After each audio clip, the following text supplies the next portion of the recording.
수석님 집이 안 팔리는 이유, 사는 집 빼고 다 팔아라.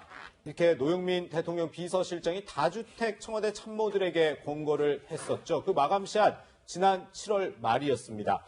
최진봉 교수님, 예. 지난 7월 31일, 7월 말 기준으로 그런데 다 팔았던 게 아니었죠? 다 파는 게 아니었죠. 예. 아직도 지금 청와대 다주택을 갖고 있는 참모들 같은 경우에 뭐 김종훈 민정수석을 포함해서 김거성 분들 몇 분 있습니다. 예, 그런데 이제 논란이 되고 있는 김조원 지금 민정수석 같은 경우인데 예. 잘 아시는 것처럼 두 채 있는 중에 한 채를 팔기로 했는데 강남에 있는 걸 놔두고 다른 걸 이제 판다고 그래가지고 논란이 됐다가 그게 문제가 되니까 이제 잠실에 있는 아파트를 팔겠다고 내놓는다 이렇게 얘기를 했었거든요.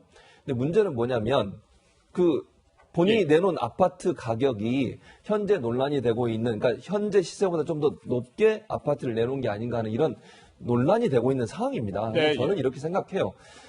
좀 이렇게 뭐 어떻게 표현해야 될지 잘 모르겠는데 좀 시원하게 했으면 좋겠어요. 제 표현대로 한다고 하면 예.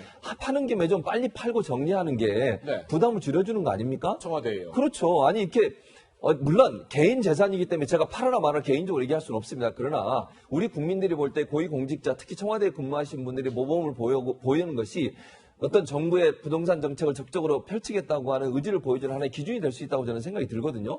그런데 저렇게 자꾸 뭐 안 파는 듯한 또는 뭐 팔기 싫은 듯한 모습을 보이면 보일수록 네. 국민들이 볼 때는 청와대가 의지가 있느냐 하는 부분에 대한 비판이 있을 수밖에 없어요. 네. 좀 억울하실 수도 있고 개인 네. 재산이니까 그걸 마음대로 팔아라 말아 하는 게 뭐 좀 불편할 수 있지만 그러면 고위공직자를 그만두시면 된다고 저는 생각해요. 두 개를 다 가질 수는 없는 거 아니겠습니까? 네. 국민의 눈높이에 맞는 행동을 하셔야 되는데 저렇게 하시는 행동 하나하나가 결국은 청와대도 정권에도 부담이 된다는 것을 좀 아셨으면 좋겠다는 개인적인 생각이 있습니다. 네, 지금 지적이 나온 부분이 바로 이겁니다. 김조원 대통령 민정수석의 잠실 집이요. 이 호가를요, 시세보다 좀 높게, 비싸게 불렀기 때문에 안 팔리는 것 아니냐라는 지적이 나온 건데요. 저희가 직접 인근 공인중개사들에게 이 김조원 수석이 부른 이 금액이 적당한 건 맞는지 한번 직접 물어봤습니다. 들어보시죠. 저희도 매물이 있는데 최근 실거래가가 네. 19억 9천인데 저희도 매물이 20억에는 나와요. 근데 아직까지 12억에 나오신 건 없어요. 주상복합은 그렇게 거래가 활발하지 않아요. 아파트 같지 않고 꼭 필요한 사람이 오는 거기 때문에 1년에 그렇게 몇이 안 팔려요. 조금 힘들죠. 20억에 19억 5천에 나온 물건이 있고 그것도 안 팔리고 있고.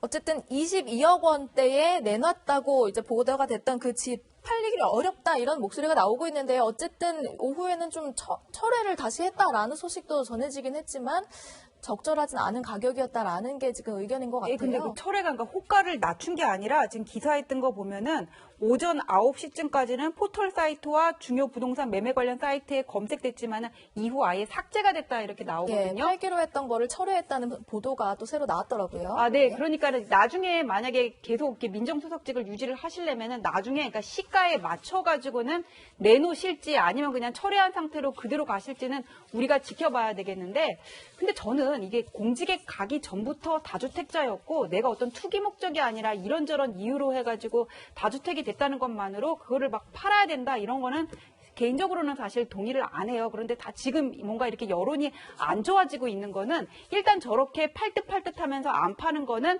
집값이 계속 오를까라는 기대 심리가 있고 그다음에 내가 세금을 낼 여력이 된다는 거고요. 그다음에 이제 국민들 입장에서 이걸 비판적으로 보는 거는 부동산 집값을 잡겠다 얘기를 하는데 공직자 중에 유난히 다주택자 비중이 많고 집값은 결국 계속 안 잡히고 더 오르고 있잖아요. 네. 이런 것 때문에 제대로 하는 거 아니냐 이런 진정성에 대한 의문이 나오기 때문에 지금 이런 우호적이지 않은 여론이 계속 조성이 되는 것 같습니다. 네. 네. 그런데 이 김조원 민정수석과 관련된 이 논란이 되는 보도가 나오니까 청와대 관계자가 7월 31일에 했던 이 발언이 다시 화제가 되고 있습니다. 최진봉 교수님. 네. 같이 보시면 네.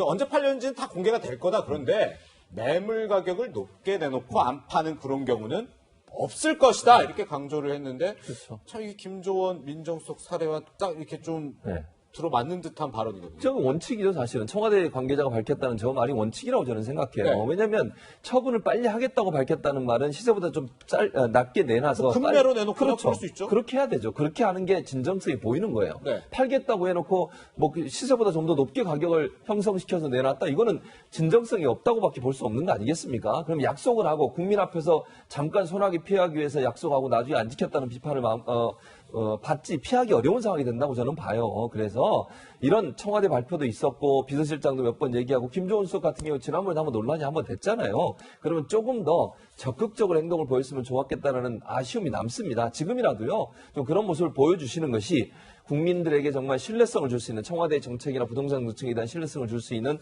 기준이 될 수 있다고 생각이 되기 때문에 본인은 개인적으로 좀 손해보고 좀 안타까움이 있을 거라고 생각이 됩니다만 그럼에도 불구하고 국민이 원하는 관점이 뭐냐 하는 부분들을 좀 잘 생각하셔서 행동하셨으면 좋겠다는 생각이 듭니다. 네. 네. 이런 가운데 경제정의 실천시민연합 경실련 최근에 다주택자 문제에 대해서 지금 지적을 많이 하고 있는데 오늘도 한 발표를 했습니다. 부동산 관련 고위공직자의 주택 보유 현황입니다. 지금 1급 이상 고위공직자 107명을 대상으로 해서 조사를 했다고 합니다. 국토교통부라든지 기획재정부 같은 이 부동산 관련된 고위공직자인데 두 채 이상이 39명, 3분의 1은 두 채 이상을 갖고 있었다. 이런 결과가 나왔고요. 세 채 이상은 7명, 한 채만 갖고 있는 경우는 60명, 무주택은 8명이었다. 이런 결과를 경실련이 발표를 했습니다. 이 다주택 문제 사실 뭐 언제까지 저희가 이걸 전해드려야 될지 빨리 정부도 정리를 좀 하면 좋을 것 같습니다.